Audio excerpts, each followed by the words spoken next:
Resident Evil 4. Pretty cheap looking, to be really honest with you. You can imagine why those who purchase the collector's edition with certain expectations might find this to be a pretty scummy move on Bethesda's part. So it is pretty thin. Like you can almost see through it. You see that when you hold it to the light? I was hoping to be a little bit thicker. E andiamo ad esaminare il nostro controller più in particolare caso o si ritira la messa in moto della motosega. Naturalmente tutte queste operazioni sono accompagnate anche da una vibrazione. So, you're gonna notice that there's some really odd stuff in here, and this is why I wanted to unbox one of these for you guys. This is a true, like, baby bib. Like, the back here, I don't know if this camera will pick it up. But I know that this jacket's probably not like the best quality made, so that's why I'm not gonna wear them much. I can hear the echoes every time I speak to y'all. A bit disappointing with the scratches. And one thing I don't like about this is it is very cheap and cheesy. You can see here they try to make it look all rough looking, and it's pretty bad. I'm Batman.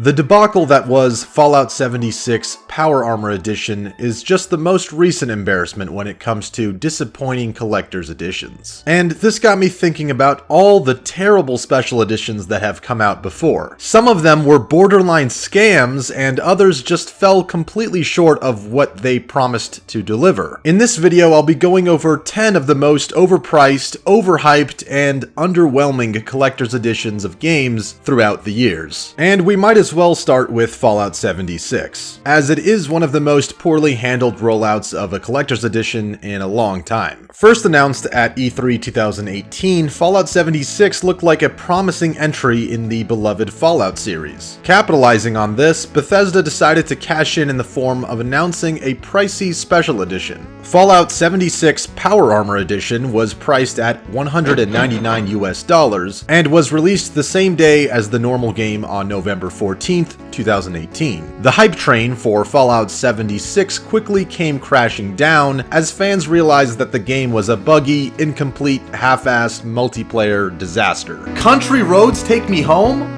More like take me to a finished fucking game? What were they thinking? If the game itself wasn't disappointing enough to the loyal fans who bought the Power Armor Edition, they were also in for quite the letdown when it came to other items in the bundle. Namely, the canvas bag customers were sent, which was made out of a flimsy nylon material and looked nothing like the bag shown in promotions. To add insult to injury, many YouTubers and influencers who got an early version of the game received a much nicer canvas bag, one that much more closely resembles what fans were promised. Clearly, Bethesda had their priorities in order by trying to suck up to online influencers rather than please their core fans. As compensation for all of this, Bethesda offered $5 of in-game currency to customers who purchased the bundle. Unsurprisingly, fans were still outraged as $5 of in-game currency for a game they didn't even like was not enough. Finally, on December 3rd, 2018,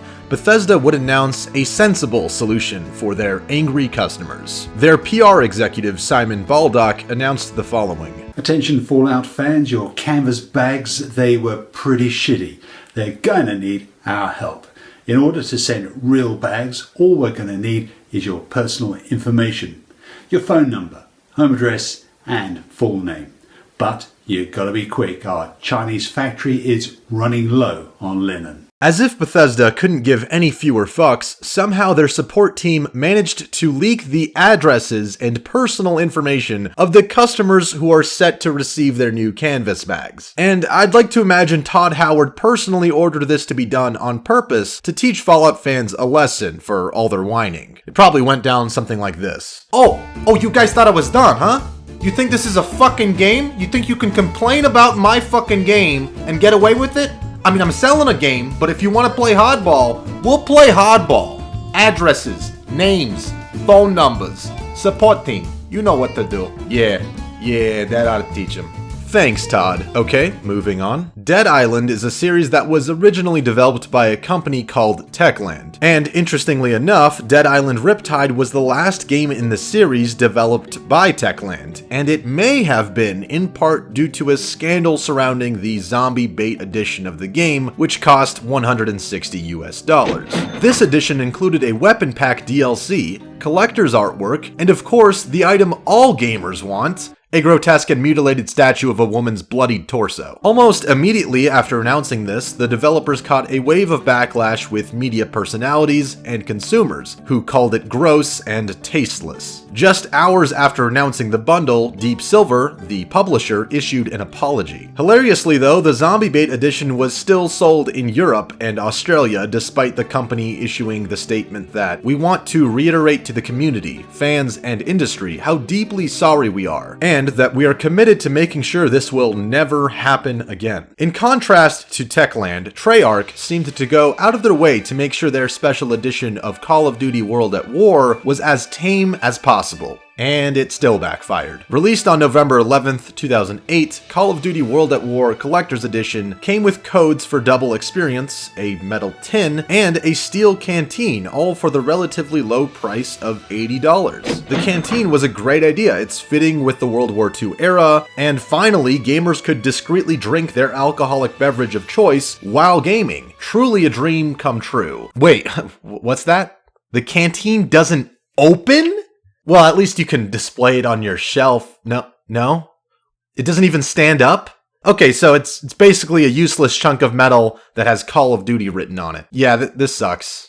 Thanks, Treyarch. You know what doesn't suck? An exclusive collector's edition goodie box by our friends at Capcom. Resident Evil 7 Biohazard really lived up to its name with the collector's edition released on January 24th, 2017, which included a metal case, a VHS tape box, a lithograph photo, a bloody finger-shaped USB drive, a creepy note, and finally a replica model mansion music box, all for the price of $180 US. Now, first of all, it seems like someone just threw a bunch of discount miscellaneous objects from a Halloween store and put it into this box. The creepy note looks like a replica piece of gas station toilet paper with scribbles on it. The USB stick is just a cheap dollar store USB with a plastic finger on it. And most gamers probably have more USB drives around their desk than they know what to do with. The tin and VHS box, I mean, okay, I guess. The photo looks kind of cool, but the mansion surely steals the show for this edition, right? Well, sort of. You see, the mansion would have been a great showpiece if not for the many problems it had with manufacturing in both the UK and US. Many of the mansions were defective or didn't work properly, and some people even claimed that their mansion had a horrendous chemical smell lingering from it. I guess Capcom wanted to deliver the most authentic biohazard experience possible. These issues caused the product to be cancelled and refunded in the UK, and it faced delays for US customers. Next on the list is Perfect Dark Zero Collector's Edition, which came out November 22nd, 2005. Now, if there's one thing gamers love to do, it's read. And what's the best way to get gamers to buy a book they don't care about? Well, obviously by including a chapter of a book they don't care about in the game.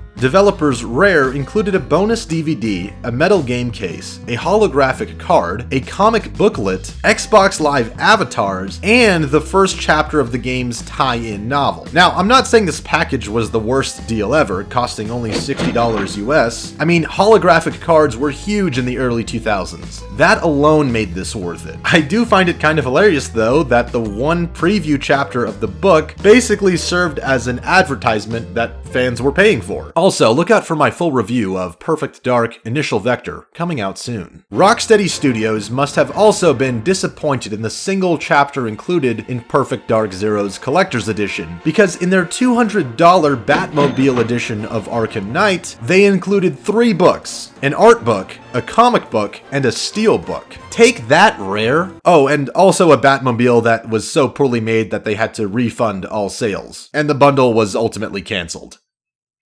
3 books! The Batmobile edition was set to be released on June 23rd, 2015, along with the game. But as I mentioned, there were issues when it came to manufacturing, and apparently the product did not meet quality standards, so it had to be cancelled, and those who purchased it were refunded. However, I came across a YouTuber named GameLoot who somehow got his hands on the unreleased Batmobile edition, and he actually unboxed it. The Batmobile he has seems to be functional and of pretty decent quality. It's a shame this bundle never made it to most customers because I think it actually would have made for a great collector's item. Next up is a game that actually did deliver its limited edition, and yet somehow I'm still left with more questions than answers. As far as I can tell, Sorcery Saga Curse of the Curry God is a dungeon crawler weeb game with a curry food theme, developed by Compile Heart and released on December 10th, 2013, for the PlayStation Vita of all things. The limited edition package for this game was called Hot and Spicy Everything Nicey Limited Edition, and if you think that's a mouthful, just wait until you try the curry.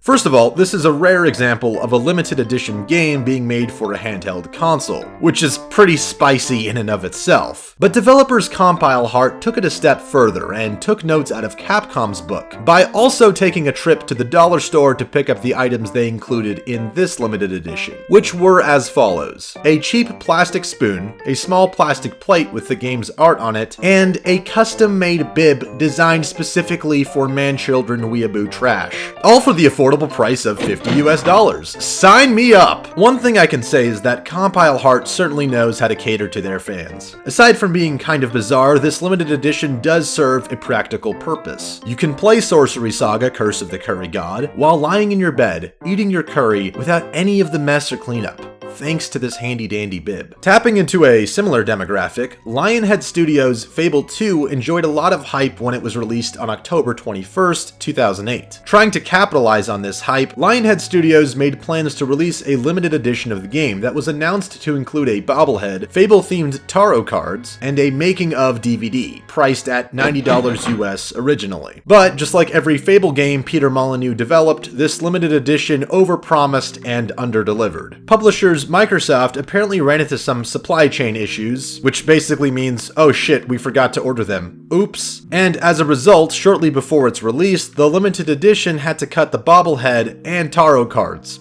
also slashing the price down to $69 US. I came across a forum thread from 2008 where many fans seemed excited about buying the limited edition, specifically about getting the bobblehead, and they must have been disappointed when they found out all they would end up receiving was a making-of DVD you could watch online and a bunch of download codes for small DLC items. Even after the budget-cut limited edition though, Microsoft still found a way to screw over customers. Many customers who bought the limited edition did not receive the download codes for in-game items. Microsoft put out a statement acknowledging this mistake and offered a solution. If you have purchased a copy of the Fable 2 Limited Collector's Edition that appears to be missing the DLC card, please enter your Windows Live ID here. And once again, they got him. Ladies and gentlemen, we got him.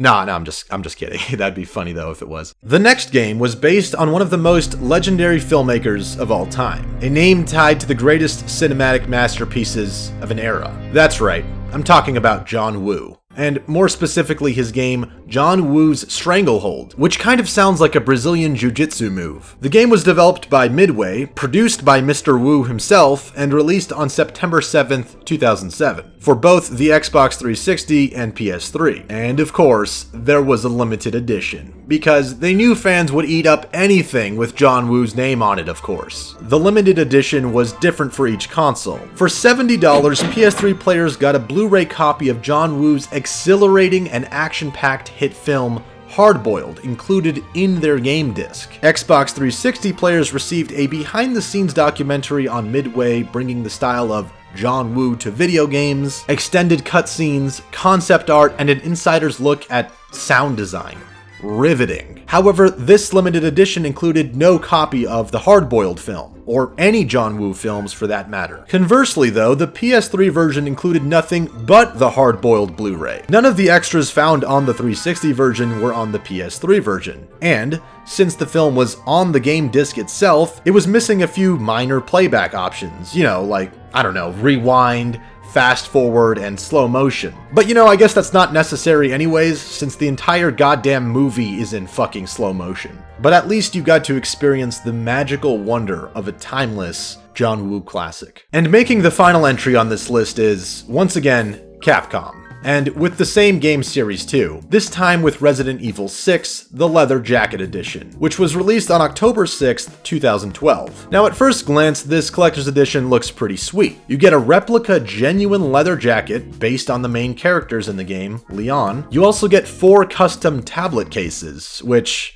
you know, weird inclusion, but okay. The leather jacket though, I mean, this is so useful and practical. You could wear it for your Leon cosplay, you know, or you could just wear it for a night out on the town. It's just a nice leather jacket. Who doesn't want that? Not only that, but Capcom actually delivered this time with a quality product. Well, I mean, based on this guy's unboxing, it looks kind of like flimsy and thin, but nonetheless, I mean, it's supposedly a leather jacket. And you can trust that it's quality because the product was so good that it was actually endorsed by the development team, who of course are well known for their cutting-edge sense of fashion. However, much like the Resident Evil 6 logo, the Leather Jacket Edition starts to look pretty messed up upon closer inspection. The price of this deal was set at an absurd $1,000 US. So that's $1,000 for a leather jacket, 4 tablet cases, and a video game. Considering the fact that you can buy the same leather jacket on eBay for as low as $115, a reasonable markup price for this deal might have been something like $250 or $300. But no, instead they decided to mark it up an insane $600, which is a 450% markup from just buying the jacket and game separately. That's not just a bad deal. I'd call that a highway robbery. You're effectively paying an extra $800 for 4 tablet cases that you'll probably never use. And why are they giving away tablet cases anyways? Are Resident Evil fans avid tablet users? Do they really need 4 separate cases for their smart devices? It seems like such a strange choice. Wait a second. When they said tablet cases, they meant those kinds of tablets? Like pills? Yeah, so by tablet cases, it's actually containers for your opiate of choice based on an in-game healing item. Hey you, see this game? Great game. It's got everything in it. Running around, shooting zombies, the wikes. See these tablet cases? They're great for protecting your tablets, okay? See this jacket? Genuine leather. Straight out of the fucking jungles of Thailand. Now, we can either do this the easy way or the hard way. You pay me the small fee of $1,000, it's all yours. You walk away and I give my boy Todd Howard a little ring. He'll make sure all your private information goes bye-bye. Capiche? By the way, in all seriousness, the opioid crisis is a hugely important issue affecting millions of people. We're overprescribed. Big Pharma doesn't care about people's lives and only about their greed and money lining their pockets. That being said, I am glad that at least Capcom is bringing some attention to this epidemic. Thank you. Plus, look how stylish you look in this jacket. Mom said it's my turn on the PlayStation. What are you buying? None of this shit, that's for sure.